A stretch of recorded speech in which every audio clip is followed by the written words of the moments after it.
Hey guys, tonight we begin with the fiery life and legacy of Boudica, the warrior queen of the Iceni, whose courage and fury shook the Roman Empire to its core. Her rebellion was bold, brutal, and unforgettable, a defining moment of resistance in ancient Britain. From being crowned queen to leading tens of thousands into battle, Boudica's life was a storm wrapped in iron and fire. So before you get comfortable, take a moment to like the video and subscribe.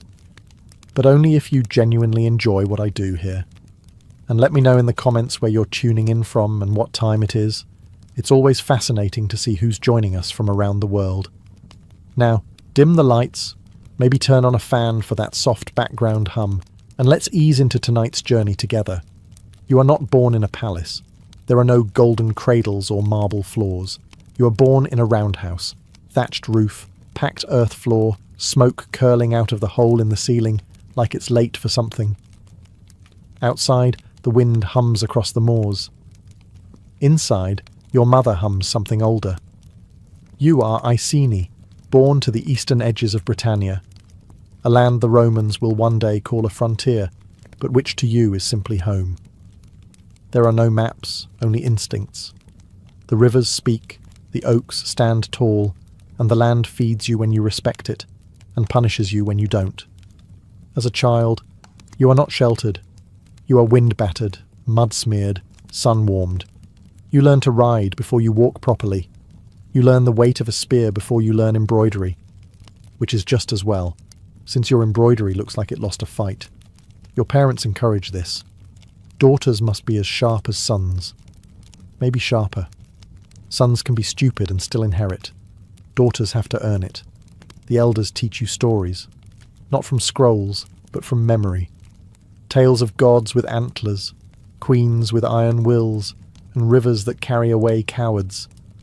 You listen with wide eyes and a mouth full of honeyed oats. You don't just want to hear the stories. You want to be one.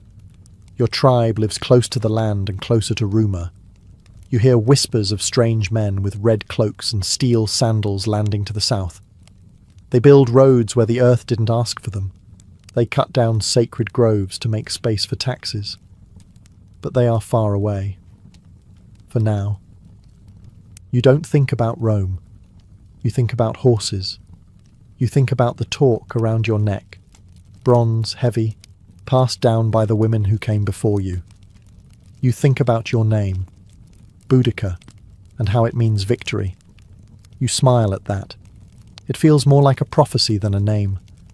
One day the Romans will know it too. But for now, you are still growing, still watching the fog roll in, still waiting for the story to begin. By the time you're 10, you've already learned two key truths of Iceni life. 1, the Romans are always up to something, and 2, if you don't learn to swing a blade, you may end up under one. You grow up surrounded by warriors, not polished soldiers with matching uniforms and synchronized marching like the Romans, but hardened fighters with wild hair, louder voices, and absolutely no sense of indoor volume. Armor is optional, scars are not. Your tutors are not scholars, they are survivors. Your lessons begin at dawn, not with arithmetic, but with a wooden sword and a bruised shin. You learn to block before you learn to breathe through your nose properly. Every meal comes with a side of training, whether it's dagger drills, spear throws, or dodging goats that seem personally offended by your existence. You're taught to ride by a man who's more horse than human and smells like he sleeps in hay, because he does. Your first mount is a shaggy pony with one eye and the attitude of a drunk badger. You bond immediately. But it's not all violence and livestock. You sit by the fire with the elders, listening to them argue about tribal matters with the same intensity one might reserve for life and death decisions. Spoiler, sometimes they are. You learn when to speak, when to listen, and how to roll your eyes politely behind someone's back. And then there are the druids, the local mystics, wrapped in robes and riddles, who insist on dragging you into rituals involving standing stones, sacred oaks, and long-winded poetry that may or may not be about you. One particularly dramatic elder insists you were chosen by the gods. You're not sure which gods or what for, but it sounds vaguely threatening. You grow into your name, Boudica, victory, and soon you are queen, not by birthright alone, but by alliance. You marry Prasutagus, the ruling king of the Iceni, a clever man, a cautious man, and importantly, a man who has learned to smile politely at Rome while gritting his teeth. Rome doesn't conquer all at once. Sometimes it offers contracts instead of swords. That's what happened to your husband. After an earlier revolt in 47 CE, not led by you yet, the Iceni agreed to become a client kingdom of Rome. A friend. You remain independent, in theory. In reality, you're now expected to nod approvingly at Roman taxes, Roman architecture, and Roman officials who can't pronounce local names. As queen, your life changes. You live in a larger roundhouse now, one with Roman pottery, and the occasional visitor in polished armour who smells like olive oil and superiority. You wear fine wool and imported jewellery, but you never forget the feel of iron and bone. You host feasts, you pour wine, you endure Roman small talk. One governor gifts you a polished bronze mirror. You almost return the favour with your axe. Still, you play the role well. Diplomacy is another kind of war, and you learn its rhythms. You watch Prasutagus walk the tightrope. He trades with Rome, keeps the peace, but never quite trusts the hand he's shaking. Together, you rule a tribe that hasn't surrendered, but hasn't rebelled. Yet. You give birth to daughters. 2 strong, sharp-eyed girls. They ride like lightning and bite like it too. You train them to speak with fire. You don't raise them to marry well. You raise them to survive. Then your husband grows sick. The illness spreads slowly, like ink in water. Prasutagus knows what happens to tribal lands when kings die without a Roman-friendly plan. So he does what he thinks is wise. He writes a will. He names Rome as co-heir to the Iceni kingdom, alongside you and your daughters. He thinks it's clever, a compromise, a bridge. But Rome doesn't do co-parenting, especially not with women. You bury your husband in silence. You place his talk on the altar. And then you wait. Not for grief to pass, but for Rome to arrive. And they will. Not with condolences, but with chains. Your husband's body is barely cold when they come. Roman administrators, wearing smug expressions and impractical cloaks, arrive at your settlement not to mourn, but to audit. They don't bring condolences. They bring scrolls, debt collectors, and a particularly punchable air of entitlement. Prasutagus's will, naming Rome and his family as heirs? Ignored. Conveniently. The empire claims everything: land, weapons, livestock, treasure, even your throne. As if grief wasn't insulting enough, they inform you that the Iceni are now fully under Roman control. No vote, no ceremony, just Latin paperwork and a forced smile. You try diplomacy. You quote their own laws back at them. They quote steel back at you. Then it escalates. Roman soldiers storm your home, not with an army. They don't need one. Just enough men to send a message. They tear down your status like it's scaffolding. They strip you, beat you, publicly. The queen of the Iceni, dragged through the dirt in front of your people. And your daughters, you dare not speak it aloud. What they endured was beyond cruelty. The kind of trauma Rome writes off as discipline. The kind that never leaves a mother's heart. You hold them afterward, trembling and silent. You look into their eyes, and something old stirs inside you, older than Rome. Something the Romans never understood. Fury with purpose. The village elders urge patience. They fear Rome's retribution. They speak of survival, of waiting, of silence. You do not scream, not yet. But inside you a new oath is written. The Iceni are watching. Your people kneel beside you in the dirt, not in weakness, but in shared rage. This wasn't just an insult to you. This was a message to every Briton. You will bow, or we will break you. And you think, if they wanted you broken, they should have killed you. You don't rise for your own dignity. You rise because the land itself demands it. The ancestors demand it. The gods of oak and iron demand it. You rise because your daughters will never be anyone's spoils. And somewhere far away, Rome has no idea that they've just made their worst mistake. They said it was justice, order, policy, a necessary correction. But what you remember is the sound, the whip on your back, the silence of your people, the weight of your daughter's stares. Not full of fear, but something worse, understanding. Because they know this isn't about tribute, or land, or politics. It's about humiliation. You, Boudica, queen of the Iceni, dragged from your home and lashed like a thief in front of your tribe. Not executed. No, that would have made you a martyr. This is more efficient. You're alive, broken, visibly disgraced, meant to serve as a warning. But whoever authorized this had clearly never met an angry Briton. The scars on your back don't hurt as much as the memory of your daughters. What was done to them, what can't be undone. They are too young for vengeance, but you are not. And as the blood dries, you begin to calculate. You don't scream. You plot. You attend the tribal councils. You say little. You listen more. You gather the whispers of other tribes just as angry, just as bruised. The Trinovantes, the Catuvalauni, the Dobunni. Rome thinks you are all fractured, and they're right, but even a cracked rock can crush a man's skull if dropped from high enough. You begin speaking in metaphors. Fire, storm. The mother bear who loses her cubs. You do not demand war. You offer revenge as a natural consequence. The women hear you first, then the elders, then the warriors. You train in secret. Old weapons are reforged. The druids begin chanting at night. The gods are listening. So are the Roman spies. But by the time they understand what's building, it will be too late. You braid your daughter's hair with iron clasps. You sharpen your spear. You paint your face not for ceremony, but for war. One morning, you look in the river and don't see a queen. You see an executioner. Rome thought it was punishing you.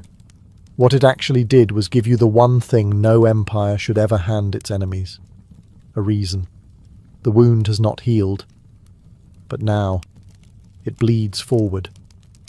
You don't make speeches. Not at first. You don't need to. The people have seen your back. They've seen your daughters' faces. That's the only campaign poster you need. But war needs momentum, not just pain. So you ride. Village to village. Campfire to council fire. Your presence does the talking. Tall, fierce, wrapped in a wolf fur cloak, your red hair wild in the wind. Some say your eyes gleam like coals.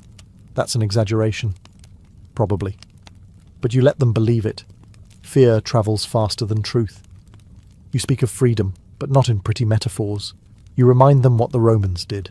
To you. To them. You name the taxes, the floggings, the gods disrespected, the groves desecrated. You speak plainly, because rage doesn't need poetry. The tribes gather. First the Trinovantes, old enemies of Rome, then others. Britons who never trusted you before suddenly see you not as royalty, but as vengeance given flesh. You sharpen not just weapons, but memory. You smear your face with blue woad. It stains your skin like ice. It isn't just for intimidation, though it works. It's ritual. A rebirth. You are not the woman who was beaten. You are the storm she became. Your army grows, thousands upon thousands, peasants with sickles, warriors with blades, druids with eyes that stare too long. Even the old and lame bring something, food, horses, stories. You ride a chariot, iron-bladed wheels cutting mud. Your daughters ride with you, not as ornaments, but as omens. You are a family affair now, a mother, not just of children, but of rebellion. Word reaches Roman ears, of course. At first they laugh. The Queen, leading an army? How quaint. Then scouts report numbers, scale, coordination. Rome stops laughing, but they still don't believe you'll actually do anything. After all, Britons bicker, tribes feud, women mourn, they don't lead wars, they don't burn cities. But you are not here to meet expectations. You are here to set them on fire. Smoke rises from your campfires, but soon, very soon, the smoke will rise from theirs. They keep coming, first in dozens, then hundreds, then thousands. They arrive on horseback, on foot, by cart and chariot. Some wear cloaks of wool. Others come nearly bare, painted in swirling blue, eyes bright with something between faith and fury. There are farmers who've never held a weapon, and warriors who've forgotten what it's like not to. A boy no older than your daughters insists on bringing a slingshot made from his father's belt. You don't send him home. You nod. Because this is no longer a rebellion. This is a reckoning. The Roman word for you now is terra muliebris, the terror of a woman. You imagine them muttering it around fires, half mocking, half worried. You hope it haunts their dreams. Your camp grows into a mobile city. Traders arrive to sell bread, arrows and talismans shaped like your chariot. Bards begin composing songs before the first real battle is fought. Your name passes from lips like a prayer, or a threat, depending on who's listening. Still, you keep order. You appoint scouts, messengers, commanders of villages and clans. You don't want chaos. You want something Rome will never see coming. Organization. Every night the fires burn bright. The druids chant in languages older than empires. You bless weapons with blood. Sometimes pig. Sometimes not. You don't ask. There's no official head count, but the Romans will later claim your force was over 100,000 strong. You don't count. You feel them. The heat, the noise, the pressure of 10,000 dreams pushing behind your chariot wheels. Your daughters sleep near you, curled beneath a bear pelt. You watch them. They sleep like children, but they march like queens. You look at the assembled army, your people, your fury, your fire, and you think, this is what Rome was afraid of, and they were right. You are not Caesar. You are not crowned in gold, but you are followed, not for conquest, for justice, not for wealth, for vengeance. You tighten the grip on your spear. Soon there will be a Roman city on the horizon, and behind you, a sea of spears that refuses to forget. You choose Camulodunum first, the Roman colony at the edge of Iceni territory. Once, it was a tribal stronghold. Now it's a Roman veteran settlement, fat with smugness and marble. A model city for civilizing the Britons. It even has a temple, not to your gods, of course. No, they've built a gleaming shrine to Emperor Claudius, their dead emperor, as if worshipping a Roman corpse somehow legitimizes the living ones. The locals call it sacred. Your people call it offensive architecture. You don't arrive quietly. The scouts see you coming, or more precisely, they see the dust cloud you bring with you. Your army is too large to hide, and frankly, you've no interest in hiding. Subtlety is for traitors. This is a warning. Roman officials scramble. There are no legions stationed here, just retired soldiers and their families, men who thought their work was done. They arm themselves with rusted blades and parade armour. You arrive to find them preparing speeches, not defences. You give them neither quarter nor time. The city falls in a matter of hours. Your army moves like a tide, smashing gates, toppling columns, torching villas. Your chariots circle, driving the terrified into narrow streets. The Roman citizens scream for mercy. You remember screaming too once, but not today. The temple of Claudius is the last to fall. The defenders barricade themselves inside, praying to stone and plaster. It takes 2 days to burn it down, not because of resistance, but because the fire is slow and thorough, like your memory. By the 3rd day, Camulodunum is ash, and the message is sent. Rome has lost a city, not to another empire, not to a rival army, but to the very people it claimed were already conquered. You stand among the ruins. You don't smile. This isn't joy, it's necessity. The wind shifts. Smoke clings to your cloak. Somewhere behind you, your daughters collect bits of scorched bronze, trophies from the temple. You let them. They deserve to carry weight. This is only the beginning. The next target is richer, larger, more important, and very, very Roman. Londinium. You don't rest long. You can't. Word spreads like fire, and so does fear. Rome knows now, and Rome responds, but not fast enough. You ride south toward Londinium, the jewel of Roman Britain, a trading hub, a commercial artery. It's young but bustling, full of merchants, soldiers, and colonists. They say it's the empire's future. You decide to cancel that future. Along the road, the people begin to flee. You don't chase them. You don't need to. Their panic works better than any banner. When refugees outrun soldiers, you know your message is landing. By the time you reach the outskirts of Londinium, you see it. The red cloaks are gone. Governor Gaius Suetonius Paulinus, a hard man, busy putting down a rebellion in Wales, made it back just in time to retreat. He looked at your numbers, your fires, your smoke-darkened sky, and did the most Roman thing imaginable. He left. He abandoned the city to save the province. You don't hesitate. Londinium is wide open. Streets meant for parades now run with ash. The marketplaces that once sold olive oil and honeyed dates are stripped clean, then razed. Roman homes, warehouses, bathhouses, all reduced to cinders. There are those who stay. Some believe the empire will protect them. Some are too old, too proud, or simply too slow. You issue one final offer. Leave now, or be judged by the gods of your land and mine. Many ignore you. History will call what happens next a massacre. The Romans naturally will count the bodies. Tens of thousands, they'll say. Maybe that's true. But what you know is this. You were unheard, and now the world listens. Among the flames, you find a Roman ledger, half burned. It lists Iceni names beside debts. You toss it into the fire and keep walking. No temples are spared, not this time. You tear the statues down with your own hands. The gods who watched your daughters suffer get no mercy. By nightfall, Londinium is silent.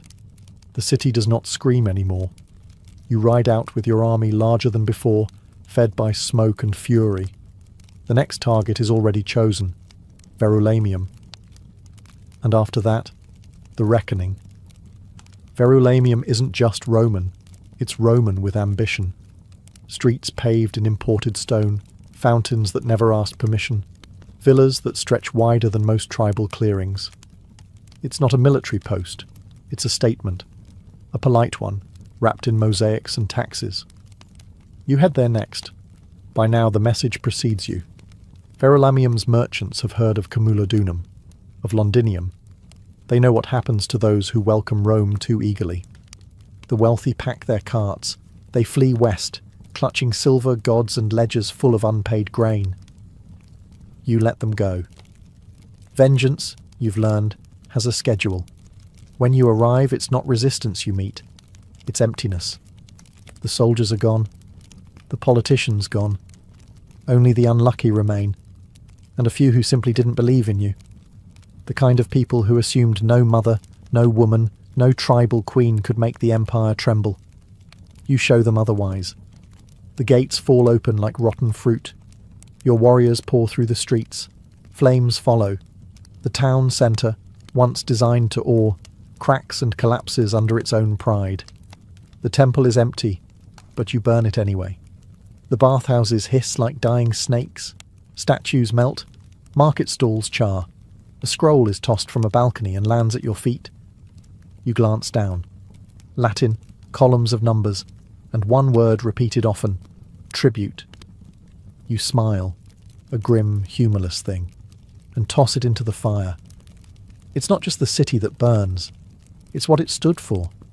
Verulamium was meant to be the future, a Romanised Britain, a place where Latin silenced the old songs, and wine replaced mead, and a woman like you would bow instead of lead. Instead, it's smoke and rubble. By the third day, it's done. You've burned 3 Roman towns to the ground. Your army swells with every step, with every ember. Some join because they believe, some because they fear, some because they have nowhere else to go. You don't ask why, you only ride forward. You've struck at the body. Now Rome will strike with its teeth. The governor is preparing a defence, and the final battle is on the horizon. You ride through ash now. It clings to your boots, your hair, your breath. The gods have had their offering. 3 Roman towns, burned to the bones, their columns toppled like brittle trees. You've written your message in smoke and charred stone, but you're starting to feel the weight. Not regret? No, but consequence. Your army is massive, unpredictable, glorious, and a bit bloated. Too many mouths, too much loot. Not enough discipline. The chariots creak under stolen pottery. Some warriors ride with gold necklaces and Roman tunics draped like trophies. A few have swapped spears for wine jugs. They cheer you still. They still chant your name. But it's changing. This army. It's no longer just vengeance. It's become movement, myth, momentum. And momentum has no brakes. You hear whispers. Some ask when you'll stop. Others ask why you haven't already marched on the Roman fortresses. And others, more honest, ask where the next loot will come from. Justice has followers, but treasure has investors. The Druids sense it too. They urge ritual, grounding, something to keep the centre from crumbling. You nod, but say little. Even you feel the tilt. You still ride at the front. Your daughters, hardened now, never leave your side. But when they sleep, you stare at the fire and count the days since it all began. You thought revenge would taste sharper, but instead, it tastes like iron and smoke. A bitter tea with no end. Rome is regrouping. Suetonius has returned from Wales with a real army this time. Hardened veterans, tight formations, real discipline. You hear he's chosen a battleground. A narrow valley with woods at his back. No flanks to outmaneuver. No place for your wild cavalry to sweep around. You've burned cities. But cities don't fight back. Now you'll face soldiers. Real ones. The ones who don't panic when you scream. Who don't run at the sight of blue war paint or hear gods in the wind. You have numbers. Tens of thousands. But he has precision. The Druids say the gods still favour you. The omens are still strong. But omens don't hold formation when the arrows start to fall. You've been marching forward for so long, it takes a moment to recognise what's happening. Rome is no longer retreating.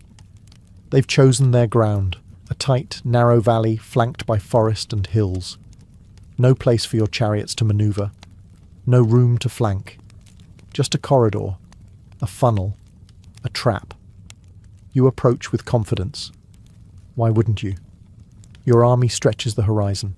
Farmers, warriors, druids, even former slaves marching with kitchen knives. You outnumber the Romans more than 10 to 1. The gods have favoured you this far. Why not again?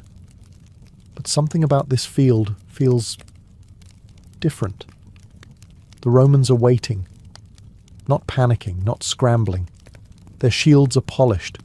Their formations are tight. You can't even see their faces. Just walls of iron and silence. They aren't running. They're ready. You line up your forces. Banners rise. The war horns blare. Your daughters ride beside you, their eyes fierce and bright. You call out to the sky. A prayer, a scream, a declaration. Then you charge, and the Roman wall doesn't move. Your warriors slam into it like waves against a cliff. Again and again. The sound is thunder. Spears snapping, shields crashing, voices cracking. But their line holds. It always holds. The valley works against you. Your numbers clog the field. There's no room to manoeuvre, to retreat, even to breathe. Your own men become the wall that pins you in place. And then, the counterstrike. Rome doesn't just defend, it advances, slowly, cruelly, perfectly timed, like clockwork with swords. The wedge formations pierce your lines. The cavalry swings in, What began as a charge becomes a crush, a rout, a slaughter. You scream until your throat goes hoarse. You try to reach the front to pull your daughters back, but the press is too thick, the chariots jammed, the bodies too many. You didn't expect this. Not here. Not like this. The wind that once carried fire now carries ash and the sound of falling spears. This is not a battle. It is a reversal. The Romans have remembered who they are, and they are done running. You stay until the end, even as the screams fade and the earth turns red beneath your feet. Even as the sky fills not with divine fire, but with crows. Even as your warriors, those who once sang your name like a war drum, fall one by one beneath the Roman blades. You do not run. You dismount when your chariot can go no farther. You draw your blade, iron, dulled at the edge, but still sharp enough for this. You find your daughters amid the crush. They're alive, bloodied, breathing. You press your foreheads together. No words, just recognition, shared fire, shared end. The Druids are already dead, their chants drowned by steel. Your army? Gone. Some trampled, others broken, others fleeing into the woods. Rome does not chase. It doesn't have to. The battle was surgical, brutal in its efficiency, a lesson written in flesh. You brought a tidal wave. They brought a dam, and it held. You retreat only when you must, slipping into the trees like a shadow. You find a hollow not far from the battlefield. Quiet, untouched, your daughters with you. The three of you sit beneath a twisted yew. You watch the branches sway, slow and heavy, like the breathing of the land itself. This wasn't just a defeat. It was the end of something older than Rome. The old gods, the old ways, the dream of a Britain that could belong to itself. They will write that you poisoned yourself, that you chose death over capture. Maybe that's true. Maybe not. No one will ever really know. What matters is this. You didn't die on your knees. You didn't die silent. You rose, you burned, you fought. You gave the empire a scar it would never forget. The Romans will claim victory, but even Suetonius will admit it. Your rebellion nearly lost them Britain. You weren't just a queen. You were a storm in human form. And even after your body returns to the earth, the name Boudica will echo, through fear, through fire, through every woman who refuses to be forgotten. The battlefield is quiet now. Suetonius, the Roman governor, surveys the carnage. His men collect weapons, strip bodies, pile the dead. Efficient, grim work. History demands records. And Rome, ever practical, begins rewriting before the blood has even dried. They call it a victory. Of course they do. They say Boudica died honourably, or dishonourably, or disappeared. No one agrees. Tacitus claims she took poison. Cassius Dio suggests illness. Some say she rode into the mist and became legend. A nice story, easy to market. But Rome prefers closure, something footnotable. Your daughters vanish from the record entirely, which is Rome's way of admitting you scared them. Britain remains under Roman control, but it's different now. The empire doesn't build new temples to Claudius. It tightens the reins, fortifies the settlements, garrisons more troops. They rule, yes, but cautiously. With the occasional glance over the shoulder, they'll pretend you were a fluke, a moment, an outburst. But moments don't burn cities. Outbursts don't rally nations. You became the one thing Rome couldn't annex, a myth. Years pass, centuries. The empire collapses as all empires do, but your name survives, passed in whispers through British woods, carved into stones, sung in halls lit by fire and defiance. They turn you into a symbol, sometimes a queen, sometimes a goddess, sometimes a mother of the nation. The Victorians, always sentimental, will build a bronze statue of you in London. Chariot wheels spinning, daughters by your side, forever frozen just before the charge. You, who nearly broke the empire, reduced to tourist inspiration. But you don't mind, because myths are stubborn, and fire, even once extinguished, leaves behind heat. In every rebellion your shadow lingers. In every march your footsteps echo. In every woman told to sit down and stay quiet, there's a whisper. Boudica did not. History tries to bury you beneath the ruins of your defeat, but it never quite manages to keep the earth still. You are not gone. You are rooted. And the ashes? They're fertile. Let's begin with the smoke. Thin, curling, persistent. It rises slowly through the still air of a sacred hall, the kind of place built with silence in mind. You are in ancient Mesopotamia, or perhaps Egypt, or maybe a temple in India. It doesn't matter much. The practice is nearly the same.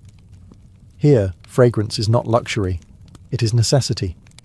Priests, barefoot and robed, carry small clay burners or bronze censers, filled with glowing embers. Upon these, they drop resin, beads of hardened tree sap, gathered from distant lands, frankincense, with its bright citrus edge, myrrh, darker, earthy, almost bitter. The moment it touches the coal, it sizzles, then smokes, then perfumes.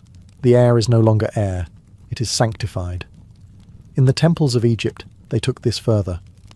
A blend known as kaifi was meticulously prepared, a mix of over a dozen ingredients, wine, honey, raisins, juniper, and cinnamon among them. It wasn't cooked during the day.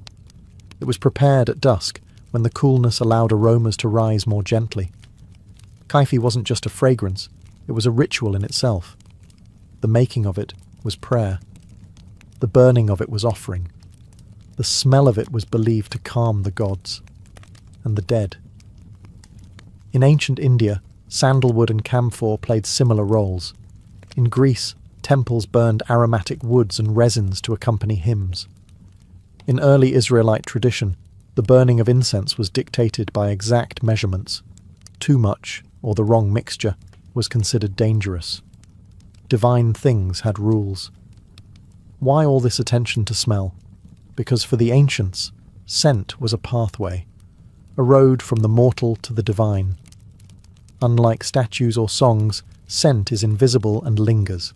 It travels in all directions. It reaches you even if you close your eyes. To ancient peoples, that made it sacred. So the temples remained fragrant, constantly, not just during ceremony. The air itself became an offering. A place could smell holy. And if a place could smell holy, then maybe, just maybe, you could too. Now breathe in, as if you were standing there, and exhale. Let the smoke rise and fade. Now let us drift east, to the warm shores of Egypt, to the glittering city of Alexandria. Imagine the breeze coming off the Mediterranean, salty, warm, heavy with jasmine and sandalwood.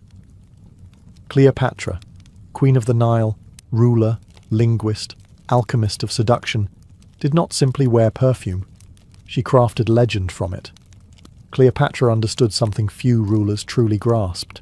The nose remembers. Long after gold has dulled and words have faded, scent lingers. It clings to memory. So she used it, not only to entice, but to command. She wasn't merely perfumed, she was an experience.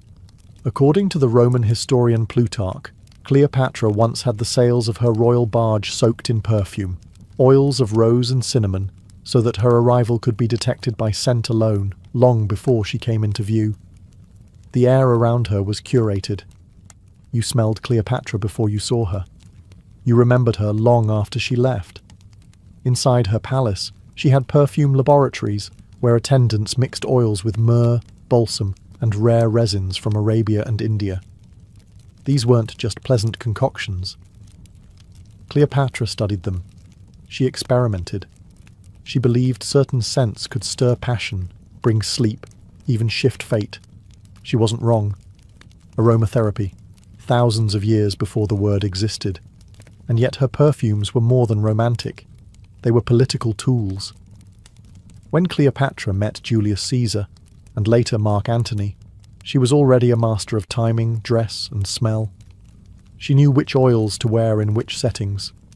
Frankincense in temples, neroli for banquets, musk and spikenard in private chambers. Every note had a purpose.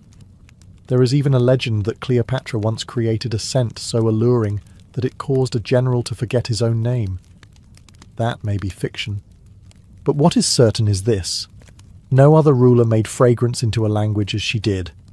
For Cleopatra, perfume was not indulgence, it was power, it was strategy, a whisper delivered not through voice, but through the air itself. So tonight, if your room is still, imagine her walking past.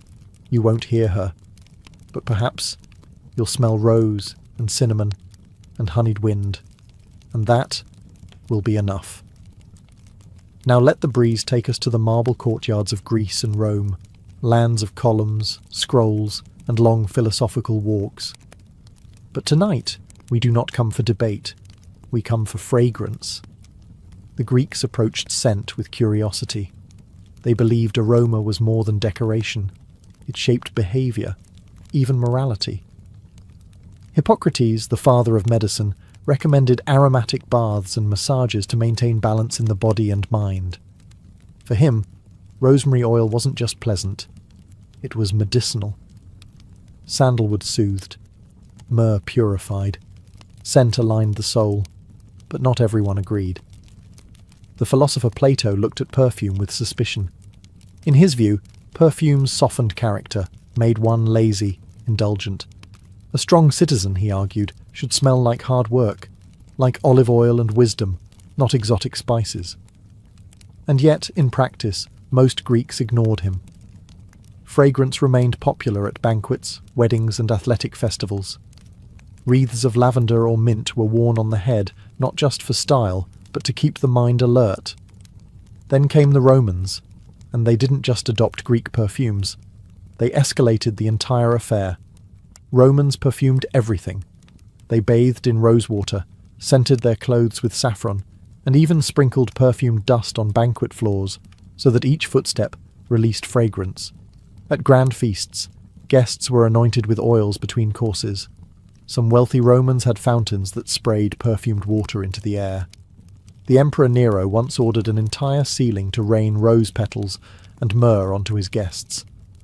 And yet, even the Romans argued about excess.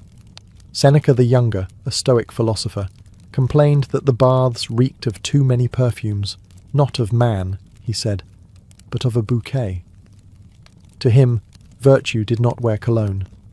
Still, perfumes remained deeply embedded in Roman life, in romance, ritual, and death. Perfume bottles made of glass, alabaster, or clay were buried with the dead. Scent was not just for the living, it was for remembrance. In both Greece and Rome, perfumes walked the line between luxury and necessity, virtue and vice. They were invisible yet powerful, capable of changing the mood of a room or the memory of a moment. Now we drift further back in time, to the cradle of civilization, where rivers cradle reeds and the ziggurats rise like steps to the heavens, ancient Mesopotamia, Sumer, Akkad, Babylon. Long before Cleopatra's perfumed sails or Roman rosewater fountains, people here were already obsessed with scent. In clay tablets dating back over 4,000 years, we find recipes for perfumes. Some were dedicated to gods, others to kings. These early perfumers used crushed herbs, resins, and flowers, mixed into animal fats or pressed oils. Myrrh, cypress, calamus root. Even cedar, ground into paste. These were not random mixtures. They followed proportions, methods. They wrote it all down in cuneiform, the first known perfume manuals. Scent was deeply tied to status. The priests of the great temples anointed statues of deities daily, not with water, but with sacred oils. To neglect the scenting of a god's statue was considered sacrilege. Fragrance maintained cosmic order. That which smelled good was pure. That which stank was chaos. In Babylon, the hanging gardens may or may not have existed, but aromatic plants like coriander, thyme, and roses certainly did. The palace gardens weren't just for food or beauty. They were perfume factories. As the wind blew through them, the air itself became an extension of power. Perfume also played a role in courtship. In Assyrian records, men of status sent perfumed garments or oil-soaked handkerchiefs as gifts. These gestures spoke volumes without a word. "I smell like wealth," they said. "I am worth remembering." Mesopotamian burial rites also included perfume. The body was washed with oils, the tomb filled with scented goods. In life, scent was status. In death, it was dignity. They believed fragrance might help the spirit transition, gently. And then there were the merchants. Babylonian traders travelled far for spices and resin. The scent trade was one of the earliest global networks, linking the Indus Valley, Arabia, and Egypt in a quiet, fragrant economy. The cost of myrrh rivaled gold.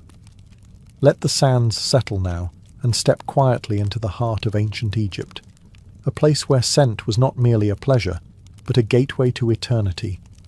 In Egypt, perfume was inseparable from ritual, medicine, and the afterlife. It wasn't just for the living, it was for the dead.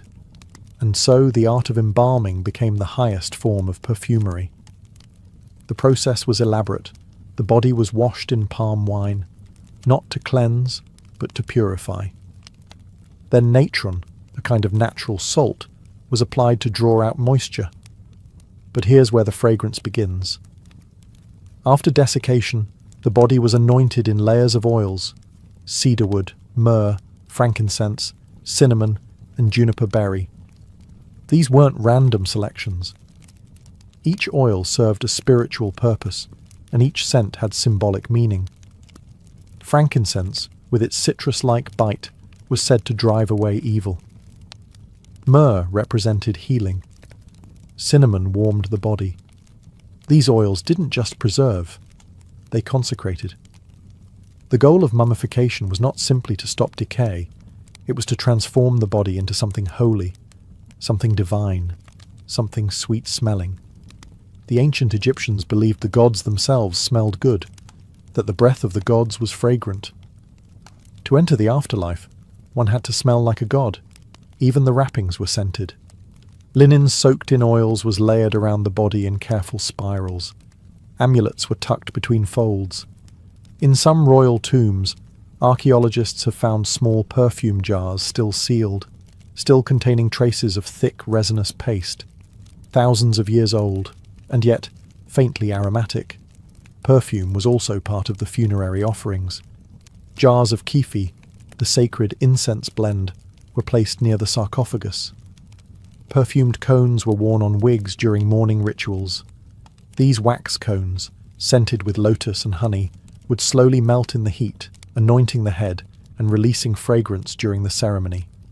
It was both visual and olfactory theatre. To the Egyptians, death did not smell of decay. It smelled of myrrh, of pine resin, of eternity. Let us follow the trail now, not of armies or empires, but of fragrance, invisible, persistent, and profoundly valuable. This is the story of the spice routes, arteries of ancient trade where perfume was born, bottled and sent drifting across civilizations. Long before perfumes were mass-produced, their ingredients had to be hunted, harvested and hauled, sometimes over thousands of miles. Myrrh from the Horn of Africa, cinnamon from Sri Lanka, spikenard from the Himalayas, frankincense from southern Arabia, where trees bled golden resin. These weren't just exotic aromas, they were currency. The demand was constant. Babylon wanted frankincense, Egypt needed myrrh, Greece adored rose oil, Rome demanded everything. But none of these civilizations had all the ingredients. So merchants set out, by camel caravan, by ox cart, by fragile ship. They crossed blistering deserts and stormy seas, their cargo sealed in clay pots or goatskin pouches. Perfume ingredients were precious and perishable. A single cracked jar of oil could ruin a merchant's fortune. But the rewards? Enormous. In some periods, a pound of cinnamon was worth more than silver. Along these routes, ideas travelled too. Techniques, recipes. Perfume was not merely traded, it was transformed. In India, perfumers experimented with distillation. In Arabia, they refined techniques for capturing floral essences using enfleurage and oil maceration. In Persia, fragrance became entwined with poetry, medicine, and paradise itself. By the time materials reached Greece or Rome, they carried not only scent, but story. A vial of spikenard wasn't just exotic, it was legendary.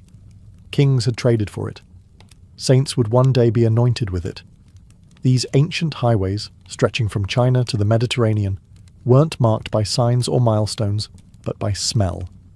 Enter a market in Damascus, and the air would be thick with cardamom, saffron, and sandalwood. Turn a corner in Petra, and you'd pass walls lined with resin and rose petals. The cities smelled like the world. Now, let us walk softly into the sacred groves and stone temples of ancient India, where fragrance was not just worn, it was worshipped. In India, scent was woven into every layer of life: medicine, ritual, love, and philosophy. The Vedas, some of the oldest scriptures known, speak of perfumes and incense as gifts to the gods. Offerings of ghee, camphor, and sandalwood were burned not to mask odour, but to elevate prayer. Scent was seen as a purifier, not of places but of souls. Among the most revered was sandalwood, smooth, creamy, and cooling. It was ground into paste and applied to statues of deities, to the foreheads of priests, and to the bodies of the dead. The scent was considered calming to both gods and humans. To apply it was to align oneself with peace. Other popular ingredients included agarwood, vetiver, and jasmine. Jasmine garlands weren't just decorations for weddings and festivals. They were believed to awaken feelings of love and divine connection. In classical Sanskrit poetry, lovers often describe each other not just by appearance, but by fragrance. Perfume wasn't bottled in the modern sense. Instead, it was blended fresh. Oils were extracted by soaking petals in sesame or coconut oil, sometimes with milk, and filtered through fine cloth. This slow, deliberate process gave rise to attars, concentrated natural perfumes that were treasured for their complexity. But perhaps the most remarkable aspect of Indian perfumery was its link to meditation and healing. In the system of Ayurveda, certain smells were said to balance the body's energies, known as doshas. For example, cooling vetiver soothed inflammation, warming cinnamon stirred sluggish circulation. The nose, in this philosophy, was the entrance to the brain, and therefore the gateway to consciousness itself. Incense, too, was central. In temple halls, thin sticks of dhupa smoke coiled toward the ceiling, carrying prayers upward. In homes, families lit incense at dawn and dusk, welcoming and releasing the day. Even now, millions continue the ritual, quietly, reverently, without a word. Let us now cross into ancient China, a land of balance, silence, and subtle beauty. Here, scent was not loud or lavish. It whispered. It drifted gently, like calligraphy in the air. In early Chinese culture, perfume was not about adornment or seduction. It was about harmony. Scent aligned the spirit with nature and brought the inner world into balance with the outer one. It was philosophy, not fashion. The ancient Chinese used incense far more than oils. Oils were considered too strong, too assertive. Incense, on the other hand, had discipline. It could be measured, timed, and shaped. Thin coils burned for hours, marking the passage of the day. In Buddhist temples, monks used sandalwood and agarwood incense to focus their meditation. The soft smoke served as both clock and compass, leading the mind inward. Confucian scholars, too, were deeply devoted to incense. A quiet study would not be considered complete without a bronze censer gently smoking in the corner. The scent was thought to cleanse the mind before study or writing. It wasn't decoration, it was preparation. In Taoist practice, fragrance symbolized qi, the vital energy of life. If your surroundings smelled wrong, your body was probably imbalanced. Aromatic herbs like cassia bark, star anise, and clove were prescribed not only to improve scent, but to restore health. Fragrance, medicine, and spirit were all one. Even clothing was scented. Small pouches called jiangnang were worn at the waist, filled with fragrant herbs. These weren't just pleasant, they were protective. It was believed that wearing herbs like mugwort and patchouli could ward off illness and evil. During the Tang and Song dynasties, such sachets became an art form, embroidered, jewelled, and gifted during festivals. Perfume was also used in poetry. The great poets of the Tang era often described seasons not by colour or sound, but by smell. Spring came with plum blossoms, autumn with fallen leaves and old wood.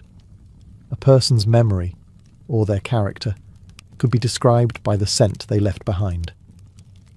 Now let us take a final breath, a breath that travels across time, across deserts and rivers, palaces and temples. We return to the present, but the fragrance of the ancient world still lingers, faintly, stubbornly. Much of what was once known about ancient perfumery has vanished. The formulas were kept as secrets, guarded by priests, physicians, and perfumers.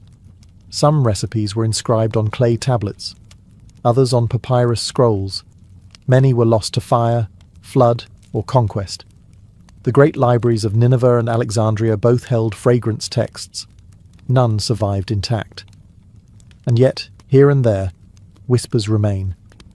In 2012, archaeologists unearthed a 2,000-year-old perfume factory in Cyprus, burnt clay vats, traces of lavender and olive oil. In Egypt, residues found in tomb jars suggested mixtures of myrrh, cinnamon, and lotus oil. In Israel, scholars have attempted to reconstruct the sacred temple incense, the ketoret, based on ancient texts. The ingredients? Still debated, still sacred. Even Cleopatra's perfumes have been reimagined. A team of researchers in 2019 claimed to reproduce one of her signature blends, based on ancient recipes and residue from Egyptian perfume bottles. The result? Dark, spicy, earthy, long-lasting. Not the kind of perfume found in modern shops, but something deeper, something older. Perfume, after all, is memory suspended in oil. It tells stories silently. You cannot hold it, yet it holds you. One drop can carry 1,000 years. Today, the descendants of those ancient scents live on, in rituals, in medicine, in flowers pressed between pages. Modern perfumers still use oud from agar wood, just as in China. They still use myrrh and frankincense, just as in Mesopotamia. Rose oil, still expensive, still beloved, just as Cleopatra favoured. Even the idea of scent as sacred remains. Lighting incense before meditation, spraying perfume before a special evening, washing a loved one's hands in rose water. These gestures are ancient. We just forgot how ancient. It began with a sound, not the clank of chains or the bark of a hound, but something softer, a whisper, passed from one person to another under cover of darkness, behind cabin doors and church pews. It wasn't a name or a threat. It was a direction. North. In the early 1800s, enslaved African Americans began fleeing the plantations of the American South, not just with desperate hope, but with help. The Underground Railroad was not an actual railroad. There were no tracks, no trains. It was a hidden web of people, places, and plans, routes carved into memory, safe houses disguised as ordinary farms, barn lofts with trapdoors, false-bottom wagons, cellars behind walls, conductors, often free black Americans, white abolitionists, or formerly enslaved people themselves, guided runaways on foot, by night, using only the stars, especially the North Star, to navigate. They crossed swamps, rivers, and forests. They slept in haystacks and hollow trees. And they knew that one wrong knock could mean capture or death. Yet, the system worked. And it spread. Word of mouth became the most powerful signal, using songs, quilts, and code words to mark houses that could be trusted. A lantern in a certain window, a particular flower planted out front. Everything meant something. It wasn't centralized. There were no headquarters. It was a living organism, built on bravery, shaped by secrecy. And it relied entirely on trust. A person risking everything to run had to rely on strangers, in strange lands, with no certainty of safety. And yet they ran. By the mid-1800s, the Underground Railroad stretched from the deep south to northern states like Ohio and Pennsylvania, and even farther, to Canada, where US laws could not reach. Thousands of people escaped through this invisible network, and behind every escape was an untold number of quiet heroes, farmers, ministers, teachers, and families who opened their doors, shared their bread, and risked imprisonment for the sake of a stranger's freedom. It was not an act of rebellion, but of conscience, of humanity. In the silence of those nights, footsteps moved through cornfields and creeks, inching toward freedom. The railroad didn't run on steam. It ran on hope and whispers. She stood barely 5 feet tall, with a soft voice and a scar on her head that never let her sleep through the night. But when Harriet Tubman moved, people followed, and chains were broken. Born into slavery in Maryland around 1822, Harriet Tubman knew the brutality of bondage firsthand. She had been beaten, whipped, and nearly killed before she ever reached adulthood. At one point, a heavy iron weight thrown by an overseer fractured her skull. It left her with a lifetime of headaches and vivid, dreamlike visions she believed were messages from God. In 1849, Harriet escaped alone.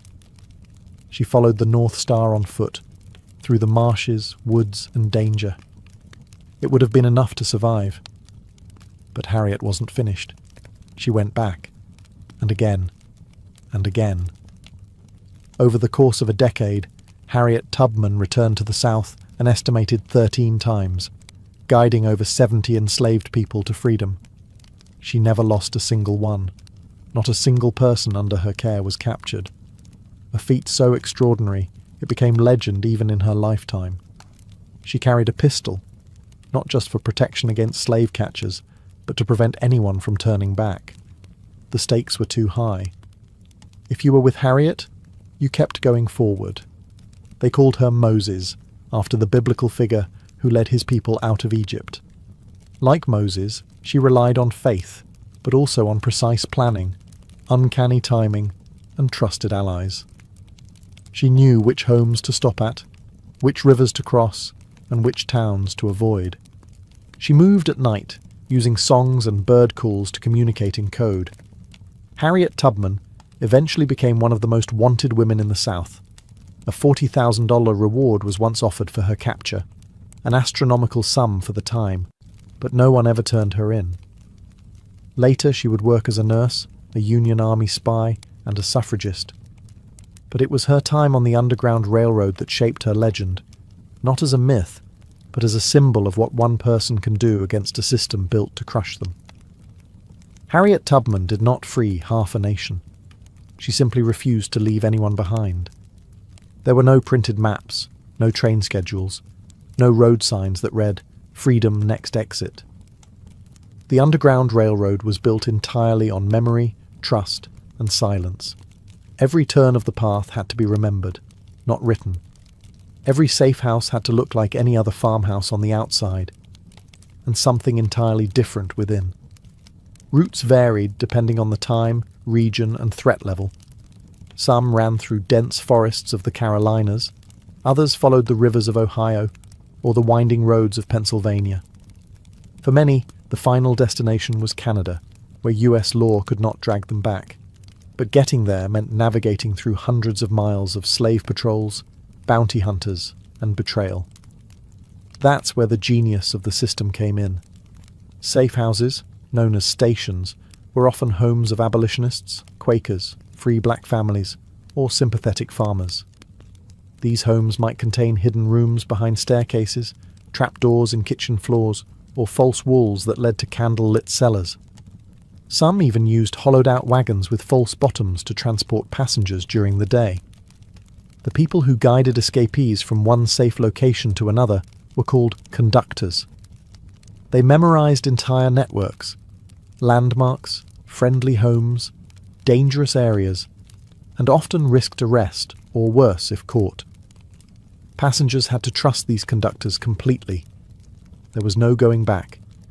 But how did they communicate all this without tipping off slave owners or authorities? Code. A song sung in the fields might hold a double meaning. Follow the Drinking Gourd was more than music. It was a set of directions.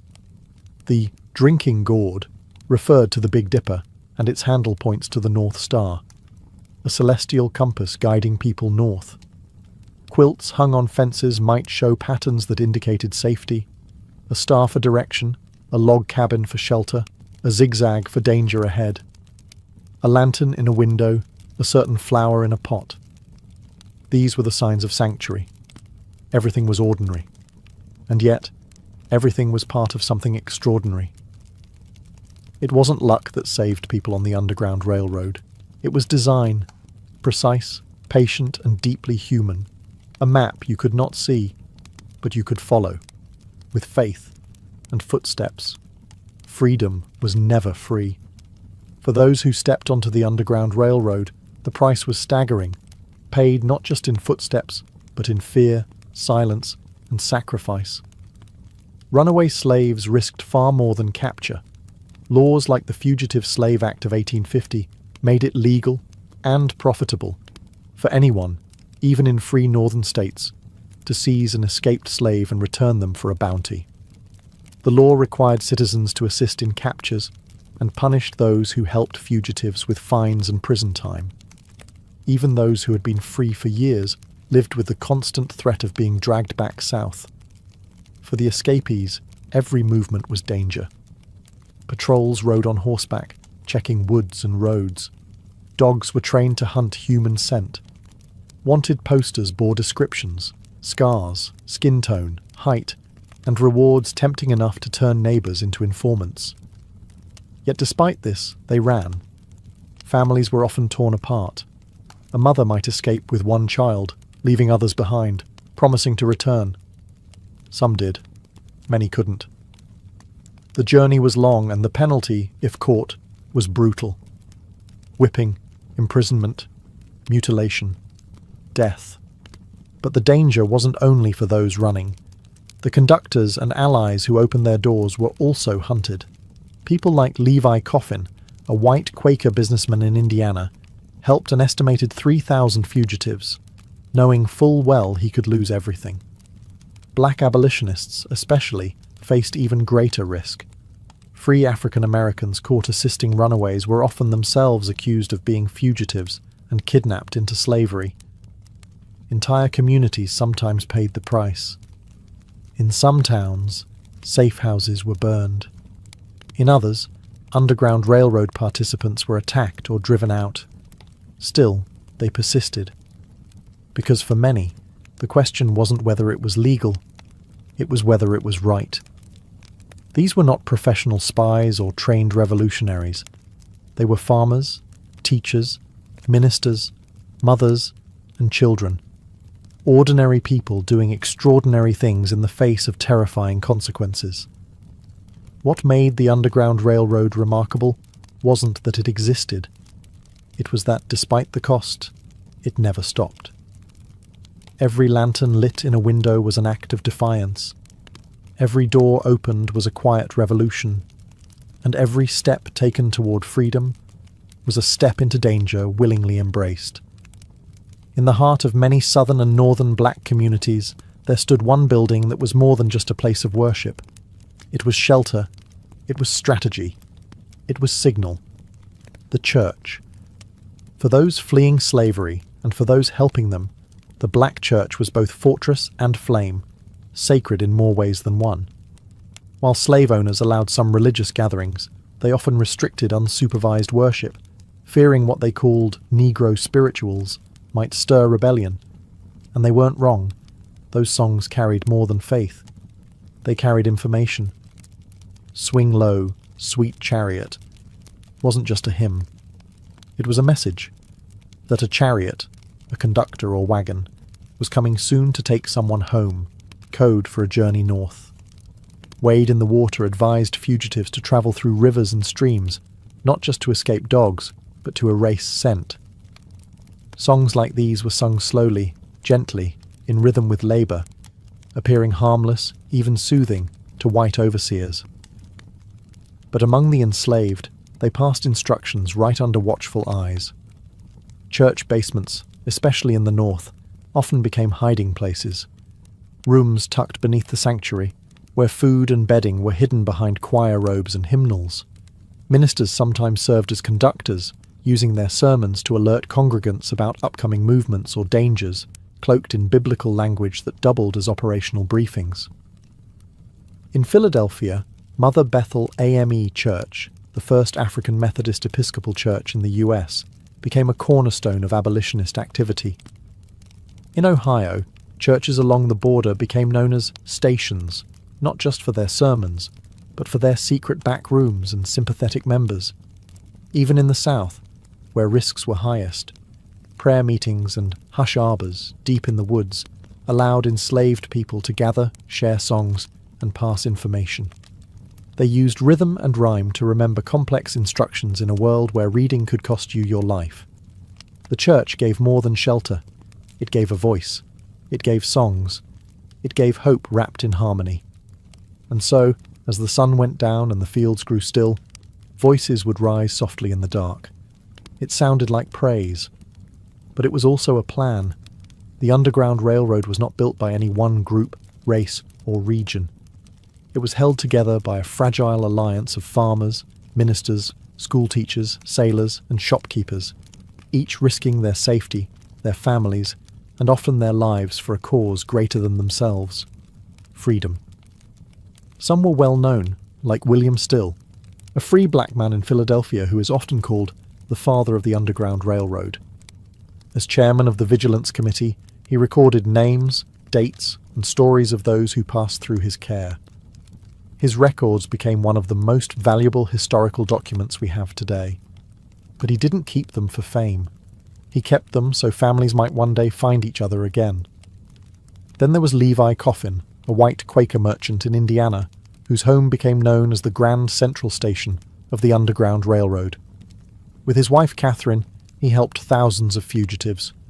Their home had hidden compartments, fake walls, and always an extra pot on the stove. Levi never hid his efforts, though many begged him to stop. He simply said, "I knew my duty."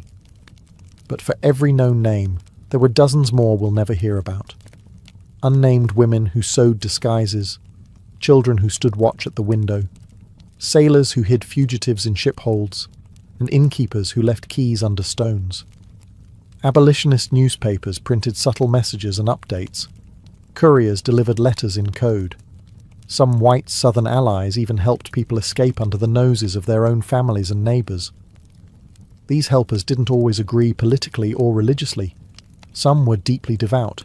Others were simply driven by a sense of right and wrong that could not be silenced. They didn't need to be perfect. They just needed to act.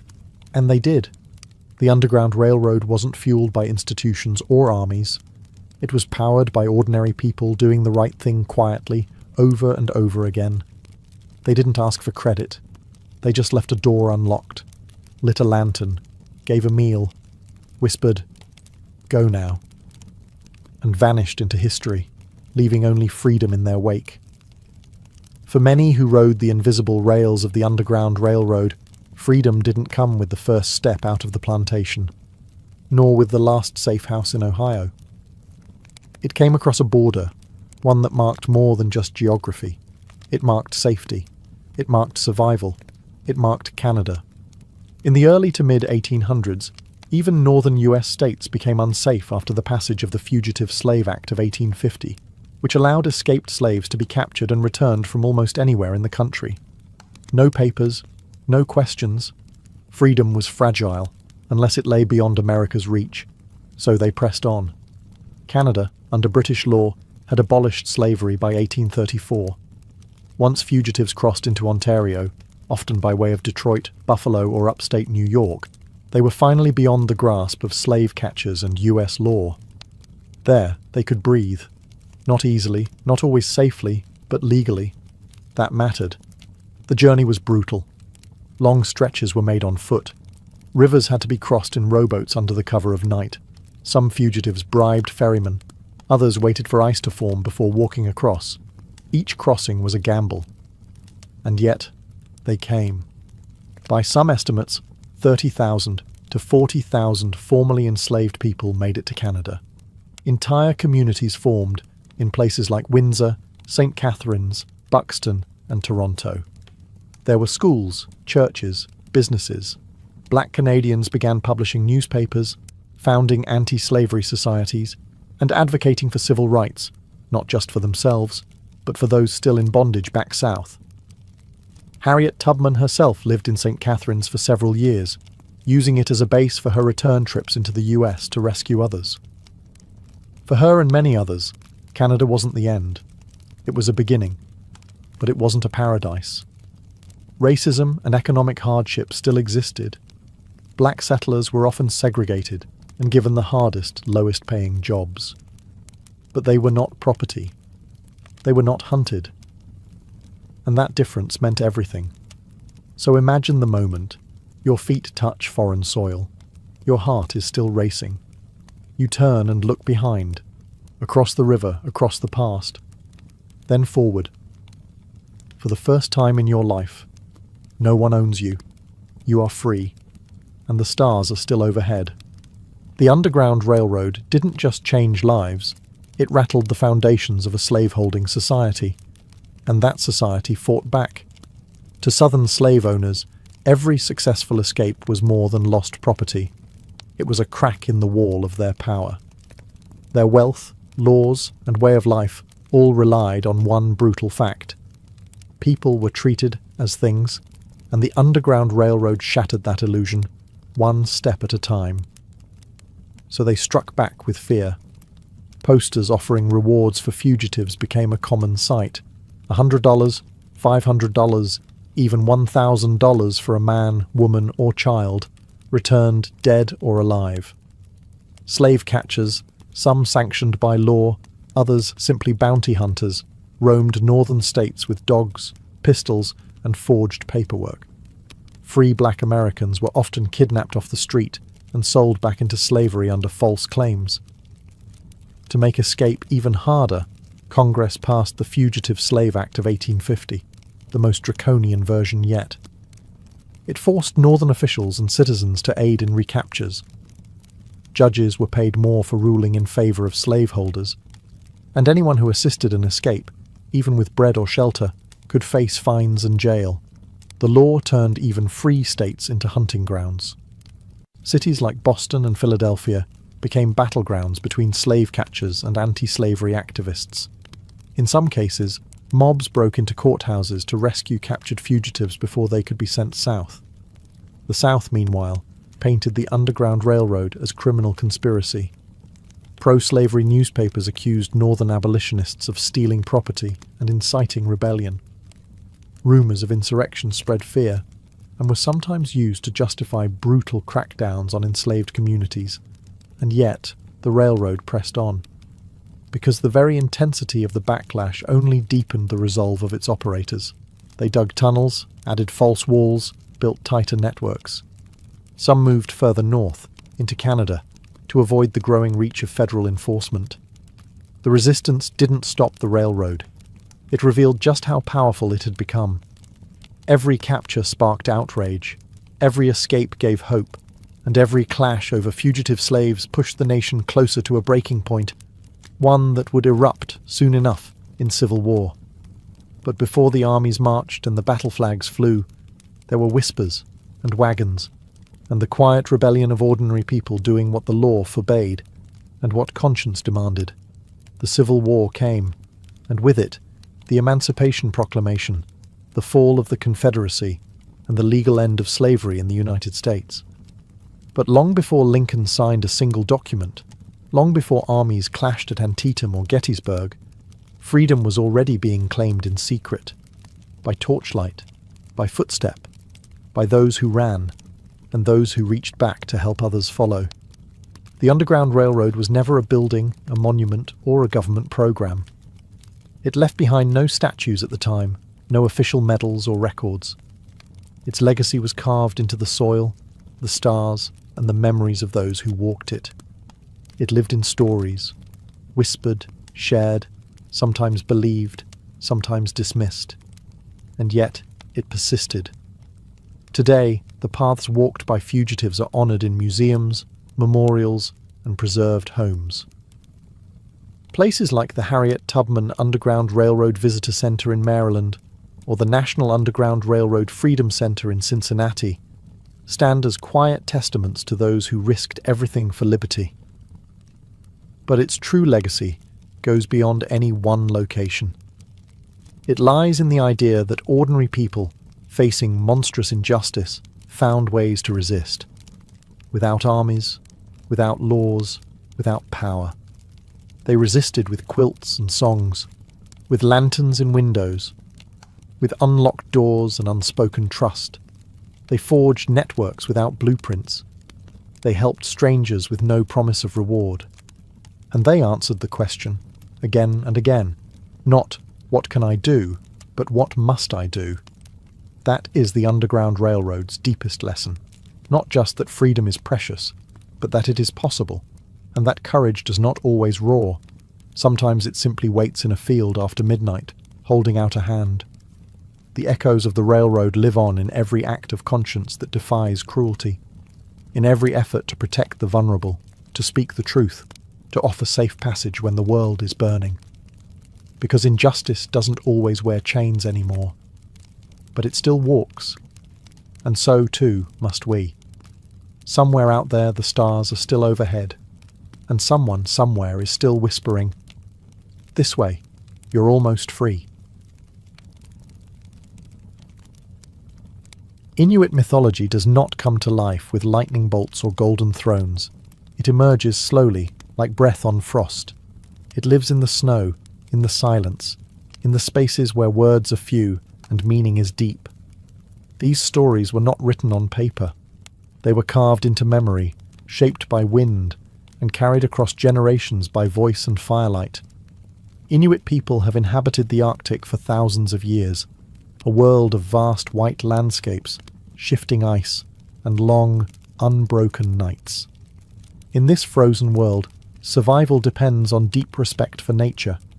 So too does their mythology. Their stories aren't simply entertainment. They are lessons: how to live, how to hunt, how to honour the balance between humans, animals, and spirits. The line between the natural and the supernatural is thin. The wind can whisper, the ocean can breathe, the animals can hear your thoughts.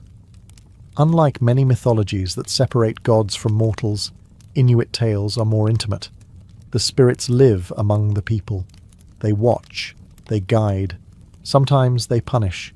They are not distant. They are personal. Elders would tell these tales in low voices inside snow houses, wrapped in fur, with the wind howling just outside. Children listened, not just to learn the stories, but to understand the land. A myth about a raven wasn't just a bird tale. It taught cleverness. A story about a seal spirit wasn't just eerie. It reminded hunters to offer thanks for the animal's life. Time moved differently in the Arctic. So did storytelling. No clocks, no rush. A story could stretch over a night or a season. Each retelling would shift slightly, like drifting snow, shaped by the teller, the audience, the moment. Inuit mythology is not a single book or pantheon. It is a constellation of beliefs, shaped by different Inuit groups across Alaska, Canada, and Greenland. But the themes echo: transformation, survival, the spirits of animals, the power of the sea, and the mysterious presence of Sedna, the sea goddess, the mother of all marine life. These aren't just old tales. They are living echoes in the ice, still carried by wind, still whispered in the dark. Beneath the frozen waves of the Arctic Ocean, in a kingdom of cold silence and drifting bones, lives Sedna. She is not a goddess in the classical sense. She does not sit on a throne. She does not wear a crown. She is tangled in the currents, her hair long and dark, her fingers lost to betrayal. Sedna is the most powerful spirit in Inuit mythology. the mother of all sea creatures. The seals, whales, walruses and fish are said to have come from her.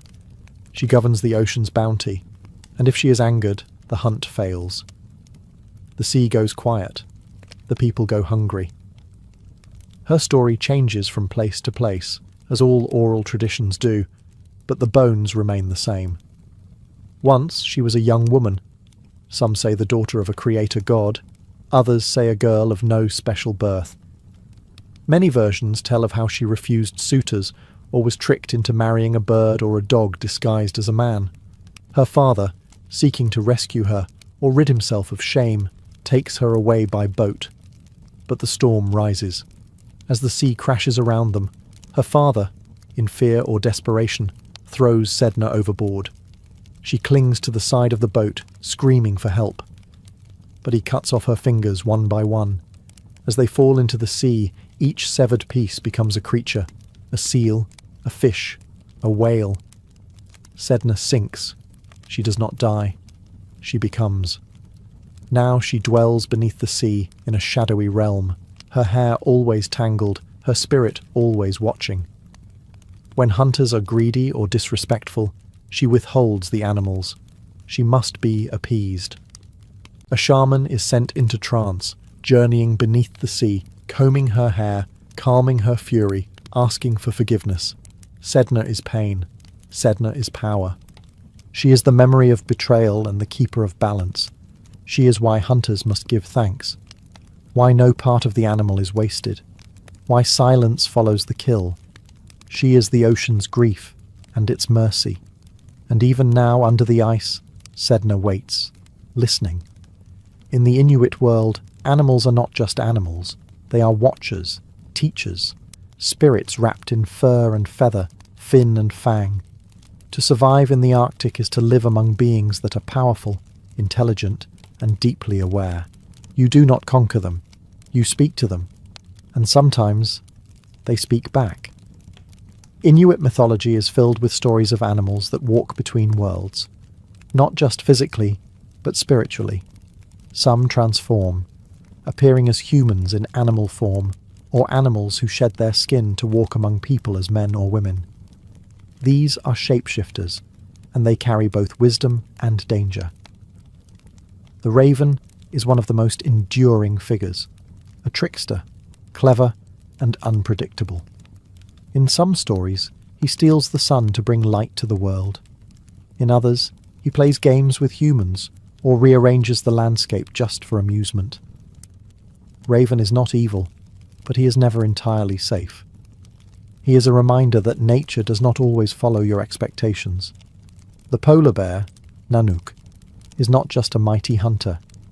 He is sometimes a guardian spirit, sometimes a man in a bear's body. To kill one is to enter a sacred contract. The bear must be honoured, its bones returned to the earth, its soul thanked, or else the spirits may turn cold and silent. Then there are the spirits that guard the animals themselves. Every creature, seal, fox, caribou, has an inua, a kind of soul. If the animal is mistreated or taken without respect, its inua can return in anger. Some Inuit stories tell of animals who come back, disguised as people, to punish or test those who forget gratitude. And always, beneath the surface, there is the quiet truth. Humans are not the masters of nature. They are guests, temporary ones. And the animals, seen or unseen, are older than memory. So children are taught early. Do not laugh at the raven. Do not waste what you hunt. Do not step on a sleeping seal's shadow. The spirits are always watching, not from the sky, but from the snow, from the trees, from behind eyes that do not blink. In the vast Arctic, where the land seems endless and the sky feels close enough to touch, there are those who can move between the seen and the unseen. They are not priests, not prophets. They are something older, wilder. They are the Angakuk, shamans of the Inuit. The Angakuk is not chosen lightly. Some are born with signs, unusual dreams, visions, or survival from impossible accidents. Others are trained. But all must walk the edge between life and death, sanity and silence, earth and spirit. Their role is both healer and messenger. When someone is sick and no herb or bone can cure them, the angakuk is called. When the seals vanish from the ice or storms rise without end, it is the angakuk who travels, not by foot, but by soul. Through drum and trance, chanting and breath, they enter other realms. Worlds hidden beneath the ocean, inside the sky, behind the land itself. It is not a vision, it is a journey. In these spirit realms, the angakuk meets beings that no ordinary person should face. The ghosts of the angry dead, the spirits of animals denied thanks, and the great forces like Sedna, the sea goddess. Only the angakuk can descend into her underwater realm, comb her tangled hair, soothe her fury, and return balance to the human world. But the price is heavy. The angakuk often lives apart, respected, but not always trusted.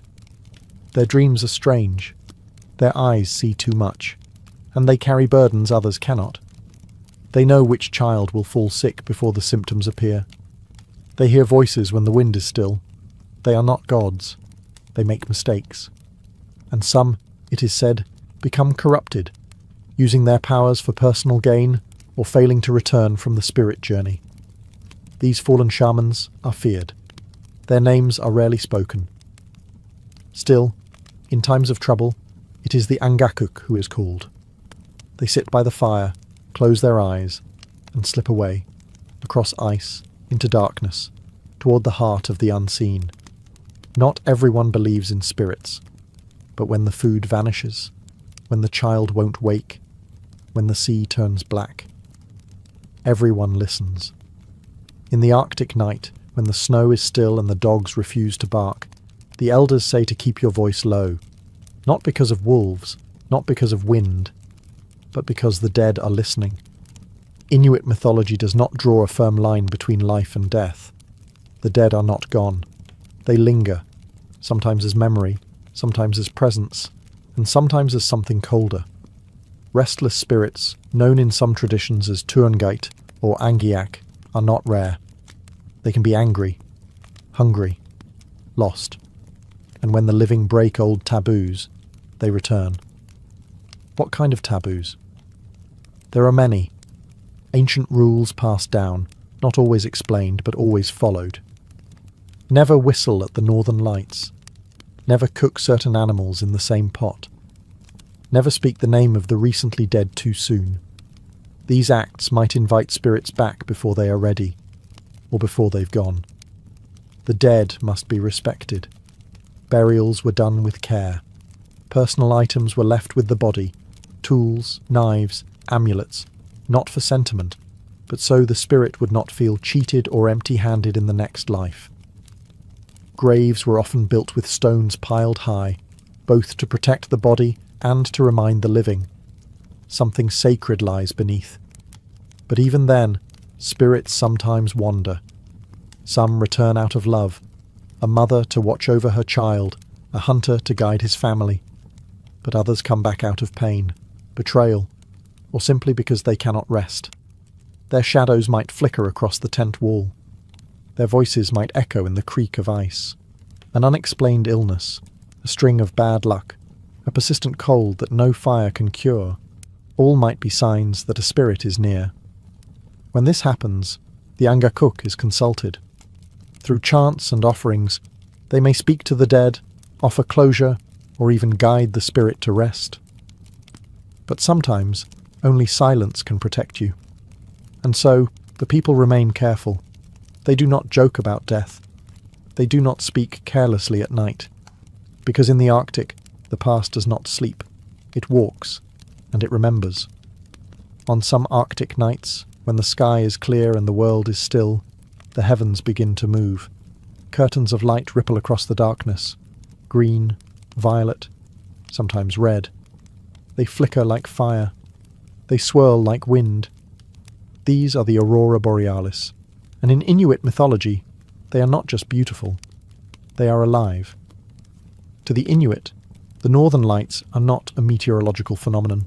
They are spirits. Some say they are the souls of the dead, playing across the sky, dancing, celebrating, perhaps watching. Others say they are the torches of ancient hunters, lighting the way through the night sky in search of game. But they are never meaningless. In some Inuit regions, it is believed that the lights are the spirits of children lost too soon, laughing and playing with a walrus skull as a kind of celestial game. In others, the lights are the ancestors themselves, gathered in the sky to remind the living of their presence, not in words, but in motion. The lights are also said to be warnings. When they flash and swirl quickly, it may signal that spirits are restless or displeased, that something in the human world has gone unbalanced. A broken taboo, a forgotten offering, a neglected ritual. The sky remembers what we forget. Because of this, the aurora must be treated with deep respect. Children are told not to whistle at the lights. It might call the spirits too close. Some say whistling can make the lights descend and slice off your head. Others say it opens a door for the dead to enter the world of the living. The Inuit did not fear the lights, but they did not take them lightly. They were watched with reverence. They were signs, messages, warnings, or sometimes simply gifts. And even now, when the lights appear over a quiet village, the old stories stir. People step outside and watch. They fall silent, feeling something ancient move above them. No voice explains it. No science replaces it. Because sometimes what dances in the sky is not a question to solve. It's a reminder that we are never alone under the stars. In the beginning, there was ice and silence. The land was flat, endless, and covered in snow, untouched by human foot or animal track. But even in that emptiness, life was waiting. Inuit creation stories don't begin with fire from the heavens or gods sculpting mountains. They begin with nature itself, vast and mysterious. The world was not made at once. It formed slowly, spirit by spirit, breath by breath, shape by shape. One story tells of Raven, or Tulugak, a powerful and clever spirit who once lived in the dark, for there was no sun, no moon, no stars. The world was shrouded in permanent shadow. Raven grew tired of stumbling in blackness, and so, with trickery or wisdom, or both, he stole light from a selfish being who had locked it away. He flung it into the sky, breaking it into pieces. The sun, the stars, the moon.